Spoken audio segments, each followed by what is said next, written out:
Kaya ba ni Kisame at Itachi si Jiraiya? So yan nga ang pag-uusapan natin ngayon mga men.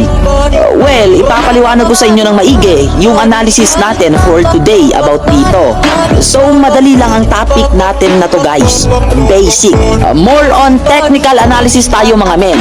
Pagbabasehan natin dito yung mga kakayahan pa din at mga facts about sa mga character na to. So game. So after nga ma-encounter ni Itachi at Kisame si Jiraiya sa episode 85, nag-usap nga si Itachi at Kisame. Sabi nga ni Kisame, sigurado daw siya na kaya ni Itachi makipagsabayan sa lakas ni Jiraiya.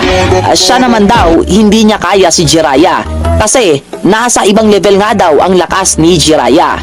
Agree naman si Itachi dito. Sabi pa ni Itachi na pag naglaban nga daw sila ni Jiraiya, pwedeng pareho silang mamatay o stalemate ang resulta. Sabi naman ni Kisame na hindi nga niya na-imagine yung sarili niya na lalaban siya sa isang legendary Sannin.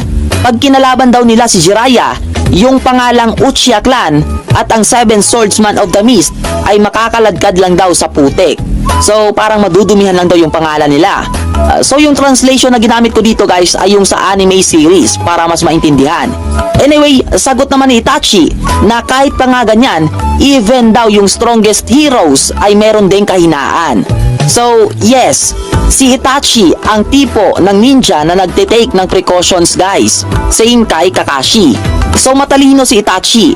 Alam niya yung mga pinagsasabi niya dito na part. Kaya pwede nating i-take ang mga words na sinabi niya with face value. Ibig sabihin, pwede natin i-assume na totoo nga yung mga sinabi niya about dito na pareho silang mamamatay ni Jiraiya pag naglaban nga sila. At pwede din natin i-assume na hindi nga nila kayang dalawa itong si Jiraiya. Well anyway, meron ngang isang bagay na hindi alam ni Itachi at Kisame about dito kay Jiraiya. At yun nga ang Sage Mode. Yes mga boy, kasi imagine guys sa early Naruto series, hindi pa na-introduce sa atin ang Sage Mode.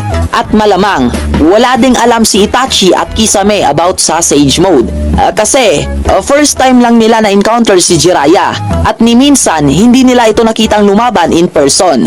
Never nga din nag-undergo si Jiraiya sa Sage Mode form.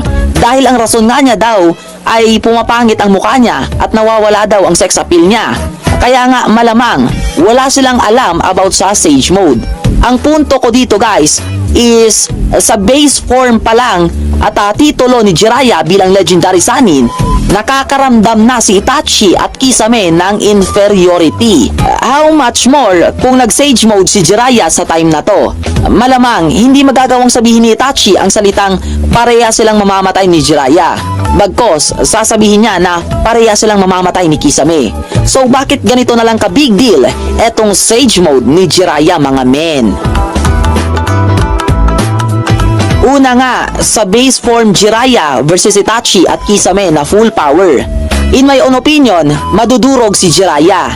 Remember guys, walang laban si Jiraiya pag nagsabay si Itachi at Kisame sa normal form niya lang. Alam natin yan at hindi na dapat i-debate pa yan mga men. Sa normal form ni Jiraiya, mapapatay siya ni Itachi ng Tsukuyomi. Pero sa case naman kay Kisame, kung one-on-one lang Jiraiya versus Kisame, pwedeng mapantayan o mahigitan ni Jiraiya etong si Kisame. Kasi kahit kulungin pa nga ni Kisame etong si Jiraiya sa Water Spear, pwedeng mag-summon ng si Jiraiya ng maraming summoning frogs guys. Marami sila guys, maraming palakayon at magagaling ang mga palaka lumangoy sa tubig. Pwedeng itago lang nila si Jiraiya sa bibig nila tapos ganun guys, gagawa si Jiraiya ng mga strategy para ganun. Well, dito naman sa Sage Mode Jiraiya versus Itachi at Kisame, ibang level na ng laban ang mangyayari.